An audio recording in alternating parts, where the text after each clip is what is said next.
إلا الله لا إله إلا الله لا إله إلا الله ما لنا رب سواه.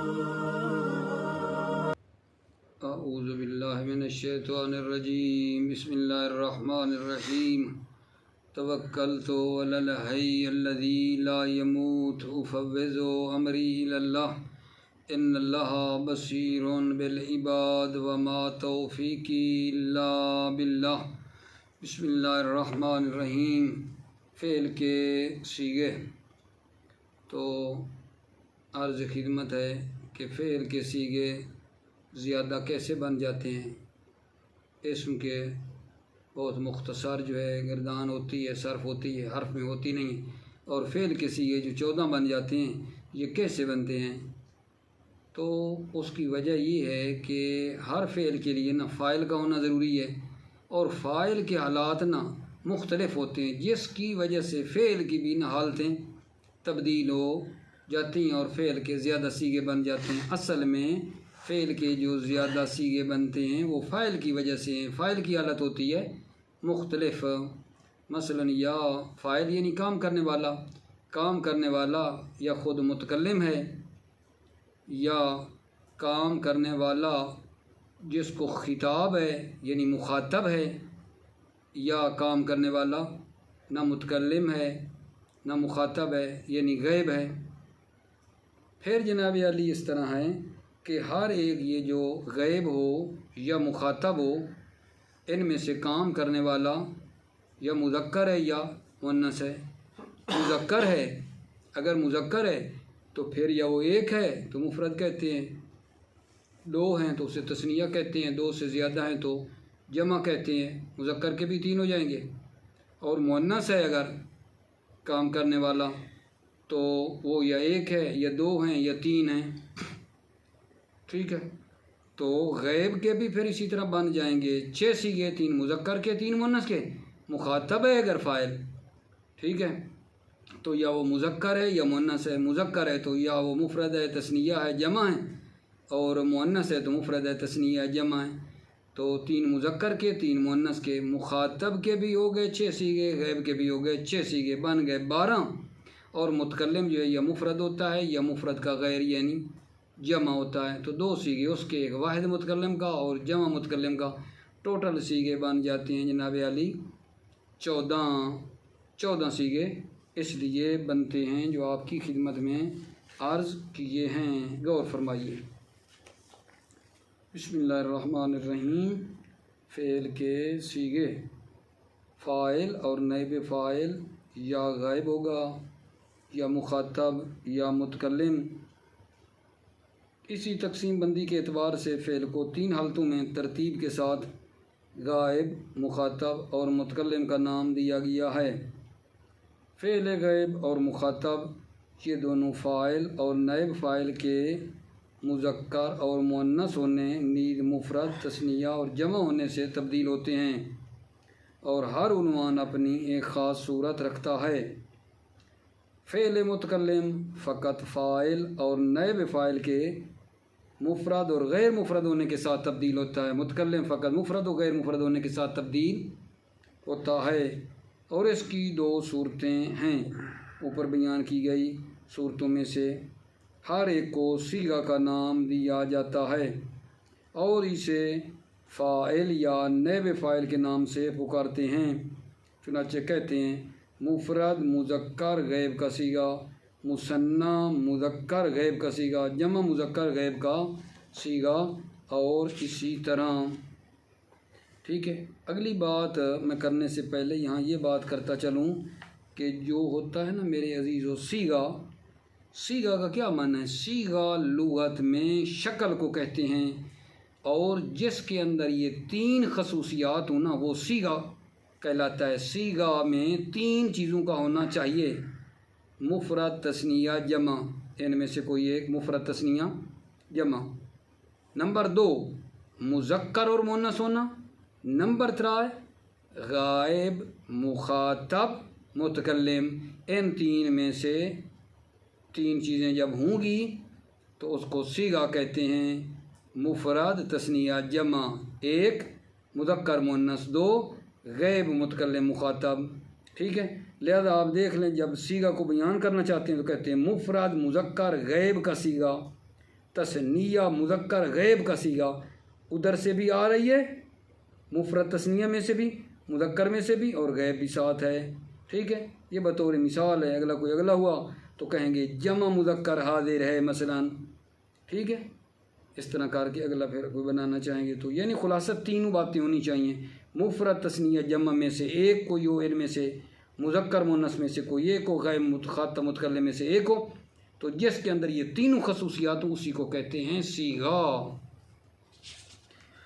جو پیچھے بات بیان کی ہے اس سے کیا ہو گیا، یہیں سے واضح ہو گیا کہ فعل غیب 6 صیغے رکھتا ہے، فعل مخاطب بھی 6 صیغے رکھتا ہے، اور فعل متکلم 2 صیغے رکھتا ہے۔ پس نتیجہ نکلا کہ ہر فعل کے 14 صیغے ہیں۔ غور فرمائیے، غائب مخاطب متکلم، غیب کے پھر مذکر مؤنث، ٹھیک ہے، مخاطب کے مذکر مؤنث، متکلم کے مذکر مؤنث، مذکر کا پھر ہو جائیں گے جناب مفرد تثنیہ جمع، مؤنث کے مفرد تثنیہ جمع 6 بن گئے، مخاطب کے مفرد تثنیہ جمع، مؤنث کے مفرد تثنیہ جمع 6 اور 6 12، متکلم کے 2 مفرد وحدہ، واحد متکلم، غیر مفرد یعنی مال غیر، یعنی جس کو کہتے ہیں جمع متکلم۔ پہلے حصے کے مباحث، یہ کیا مطلب پہلے حصے کے مباحث؟ عرض ہے کہ کیونکہ صرف میں 2 بحثیں ہوتی ہیں نا، ایک اسم کی اور ایک فعل کی۔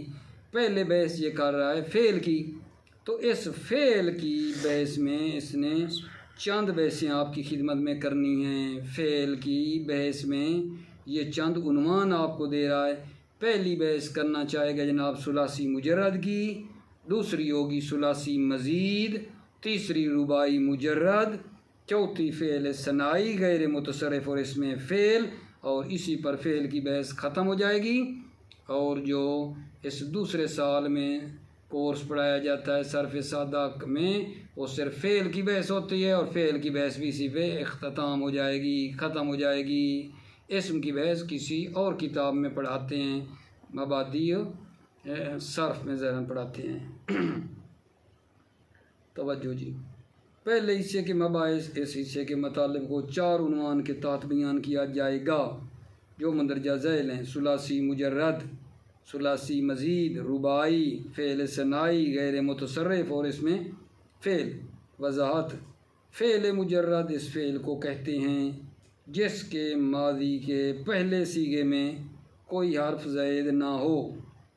فعل مجرد اس فعل کو کہتے ہیں جس کے ماضی کے پہلے صیغے میں کوئی حرف زائد نہ ہو۔ تو پہلے بھی اگر آپ کی خدمت میں یاد ہو تو عرض کیا تھا کہ فعل کے مجرد اور مزید فی ہونے کا معیار فعل ماضی ہے، یہ بھی انہوں نے وضاحت میں کہا۔ فعل مجرد اس فعل کو کہتے ہیں جس کے ماضی کے پہلے صیغے میں، وہ بھی حتیٰ پہلے صیغے میں، کوئی حرف زائد نہ ہو۔ اور فعل مزید فی اس فعل کو کہتے ہیں جس کے ماضی کا پہلا صیغہ حرف زائد رکھتا ہو۔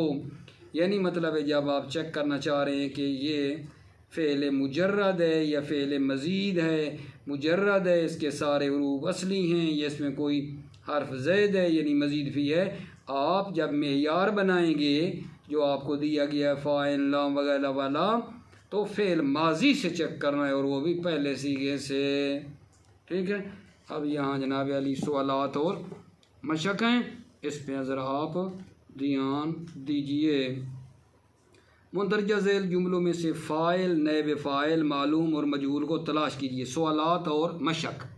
پہلا سوال جی، مندرجہ ذیل جملوں میں سے فاعل، نائب فاعل، معلوم اور مجہول کو تلاش کیجیے۔ جی بسم اللہ۔ قرأ زید الکتاب، قرأ زید الکتاب۔ قرأ کیا ہے جی؟ فعل معلوم، قرأ فعل معلوم ہے، زیدن فاعل، الکتاب ہے مفعول، قرئ الکتاب، قرئ فعل مجہول، الکتاب نائب فاعل، کتبت الدرس، کتبت جی فعل معلوم تو ضمیر فاعلی، الدرس مفعول، کتب الدرس، کتب فعل مجہول، الدرس نائب فاعل، اکلت فاطمۃ الخبز، اکلت فعل معلوم، فاطمۃ فاعل، الخبز مفعول، اکل الخبز، اکل فعل مجہول، الخبز نائب فاعل، شربت الماء، شربت فعل معلوم تو ضمیر فاعلی، الماء مفعول، شرب الماء، شرب فعل مجہول، الماء نائب فاعل، عرف زید، عرف فعل معلوم، زید فاعل، سأل التلمیذ، سأل فعل معلوم، التلمیذ فاعل، نصر علی، نصر فعل معلوم، علی فاعل، قتل الحسین علیہ السلام، قتل فعل مجہول، الحسین نائب فاعل۔ اگلا سوال جی، فعل غائب مخاطب اور متکلم کی تعریف کرتے ہوئے، فعل غائب مخاطب اور متکلم کی تعریف کرتے ہوئے اردو زبان میں ان کی مثالیں بھی دیجیے۔ غائب مخاطب متکلم کی تعریف کرتے اردو زبان میں ان کی مثالیں دیجیے۔ فعل غائب وہ فعل ہے، ٹھیک ہے، کہ جس کا فاعل غائب ہو، فعل غائب وہ فعل ہے جس کا فاعل غائب ہو، جیسے وہ گیا اردو میں ہم بناتے ہیں۔ فعل مخاطب وہ فعل ہے جس کا فاعل مخاطب ہو، جیسے تم گئے۔ فعل متکلم وہ فعل ہے جس کا فاعل خود متکلم ہو، جیسے میں گیا۔ اگلا سوال جی آپ کی خدمت میں، کہ کیوں فعل غائب اور مخاطب کے 6 صیغے ہوتے ہیں اور متکلم کے 2؟ کیا اردو میں بھی اس طرح کی تقسیم بندی ہے؟ سوال نمبر 3 جو ہے کہ فعل غائب اور مخاطب کے 6 اور متکلم کے 2 ہیں، کیوں بھلا؟ تو عرض کیا ہے آپ کی خدمت میں کہ جو فاعل ہے، فاعل فعل غائب اور مخاطب میں جو فاعل ہے، یا وہ مذکر ہے یا وہ مؤنث ہے یا نہیں، اس سے باہر تو نہیں ہے، یعنی وہ جو کام کرنے والا ہے یا وہ مذکر ہے یا مؤنث ہے۔ اگر مذکر ہے تو یا وہ ایک ہے کام کرنے والا، یا 2 ہے یا 3 ہے۔ اگر ایک یعنی مفرد ہے، تثنیہ ہے، جمع ہے، یا وہ مؤنث ہے اگر آگے جان تو مؤنث ہے فاعل، تو وہ یا مفرد ہے، تثنیہ، جمع ہے۔ 3 صیغے مذکر کے ہو گئے، 3 مؤنث کے ہو گئے غائب کے، ٹھیک ہے۔ اور مخاطب میں بھی اسی طرح فاعل یا مذکر ہے یا مؤنث ہے۔ پھر مذکر ہے تو یا وہ مفرد ہے، تثنیہ ہے، جمع ہے، مؤنث ہے تو مفرد ہے، تثنیہ ہے، جمع ہے۔ یہ وجہ بنتی ہے کہ فعل غائب اور مخاطب کے صیغے بنتے ہیں 6 اور متکلم کے بنتے ہیں 2، کیونکہ متکلم یا مفرد ہوتا ہے یا غیر مفرد ہوتا ہے، یا واحد متکلم ہے یا جمع متکلم ہے، ٹھیک ہے۔ آگے کیا ہے، کیا اردو میں بھی اس طرح کی تقسیم بندی ہے؟ ہاں اردو میں بھی ہم کرتے ہیں، اردو میں بھی یہی ہے، ٹھیک ہے یا نہیں، کہ بھائی یہ جو غائب ہے، غائب میں یا وہ ایک مذکر ہوتا ہے یا مؤنث ہی ہوتی ہے کام کرنے والی۔ وہ جو مذکر ہے یا وہ ایک ہوتا ہے یا 2 ہوتے ہیں یا 3 ہوتے ہیں، تو مؤنث میں بھی یا وہ ایک ہوتی ہے یا 2 ہوتی ہیں یا زیادہ ہوتی ہیں، ٹھیک ہے یا نہیں۔ مثلا فرض کریں، کہیں کہ وہ گیا، وہ 2 مرد گئے، وہ سب مرد گئے، وہ ایک عورت گئی، وہ 2 عورتیں گئیں، ٹھیک ہے، وہ سب عورتیں گئیں۔ مخاطب میں آئیں تو پھر بھی وہی کہ کیا جناب علی عرض کریں مخاطب میں، کہ تو ایک مرد گیا، تم 2 مرد گئے، تم سب مرد گئے، ٹھیک ہے، تو ایک عورت گئی، تم 2 عورتیں گئیں، تم سب عورتیں گئیں، اس میں بھی ہے۔ اور متکلم میں تو پھر چاہے مذکر بندہ کہے میں نے یہ کام کیا، چاہے عورت کے میں نے کیا، ٹھیک ہے۔ متکلم میں جب وہ کہہ رہا ہوتا ہے اردو میں نے کیا، تو اس میں یہ تو کوئی نہیں آیا میرے خیال کے مطابق کہ عورت کچھ اور کہے، مرد کچھ اور کہے، ٹھیک ہے یا نہیں؟ البتہ وہ کہتی ہے لیکن مذکر مؤنث ہونے میں تھوڑا سا وہ کرے گی، صیغے تو وہی ہے نا، ٹھیک ہے، کہ اس کے متکلم کے دو ہونے ہیں، یہ زیادہ ہیں تو کہیں گی ہم نے کیا، اور مفرد ہے تو کہیں گی میں نے کیا، فقط آگے والا آخر مذکر مؤنث کا خیال ہوگا، مرد ہے تو کہے گا کہ میں نے کیا، عورت ہوگی تو وہ کیا کہے گی، میں ہیں مثلا کیا ہے، میں کرتی ہوں، ٹھیک ہے۔ البتہ ماضی ہے تو وہ بھی شاید یہی کہے گی میں نے کیا، ٹھیک ہے، اگر وہ ہو نا دوسرا مطلب حاضر کا ہو، ٹھیک ہے نا، تو مثلا مرد کہے گا میں کرتا ہوں یا کروں گا، ٹھیک ہے، تو عورت کیا کہے گی، میں کرتی ہوں یا کروں گی، وہ کرتی ہے کہے گی، وہ کرتا ہے، یہ تو کوئی بات نہیں نا، ٹھیک ہے، وہ تو مذکر مؤنث ہونے کے اعتبار سے ہے، ٹھیک ہے۔ مندرجہ ذیل صیغوں کے نمبر بتائیے، سوال نمبر 4 ہے گا جان، مندرجہ ذیل صیغوں کے نمبر بتائیے۔ متکلم واحد، اس کا صیغے کا نمبر کیا ہے جی، 13 نمبر صیغہ ہے متکلم واحد کا صیغہ، ٹھیک ہے نا۔ اس کے ساتھ کیا ہے جی، متکلم مع الغیر، یہ صیغہ نمبر 14 ہے جی۔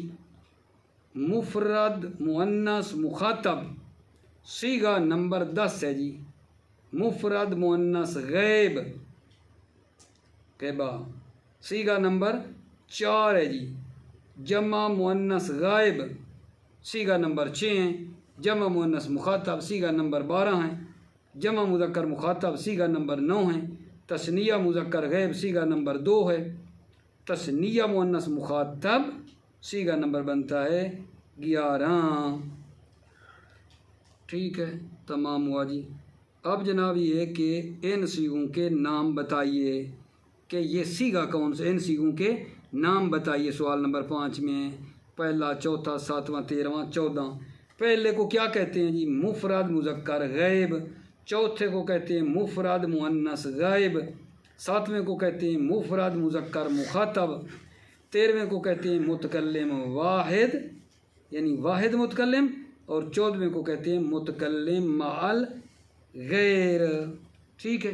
سوال نمبر 6 آگے جان، فعل کی اقسام میں سے ہر قسم کا معلوم اور مجہول کس طرح حاصل کیا جاتا ہے؟ فعل کی اقسام میں سے ہر قسم کا معلوم و مجہول کیسے بنایا جاتا ہے؟ توجہ کرنا، مصدر سے بنتا ہے ماضی معلوم، ماضی معلوم سے بنتا ہے مضارع معلوم، مضارع معلوم سے بنتا ہے امر معلوم، اور جو ماضی مجہول ہے وہ مصدر سے نہیں بنتی، درس میں کہا تھا ماضی مجہول بنتی ہے ماضی معلوم سے، مضارع مجہول بنتا ہے مضارع معلوم سے، ٹھیک ہے، اور امر مجہول بنتا ہے مضارع مجہول سے۔ دوبارہ ایک مرتبہ کا جان، ٹھیک ہے، کہ کیسے کریں، مصدر سے کیا بنے گی، ماضی معلوم، ماضی معلوم سے بنے گا مضارع معلوم، مضارع معلوم سے امر معلوم، ماضی مجہول جو ہے وہ بنتی ہے ماضی معلوم سے، مضارع مجہول بنتا ہے مضارع معلوم سے، اور پھر مضارع مجہول سے بنتا ہے کیا جی، امر مجہول۔ موفق مؤید رہیں، سلامتی ہو آپ عزیزوں کی، اللہ آپ کی حفاظت فرمائے۔ السلام علیکم ورحمۃ اللہ وبرکاتہ۔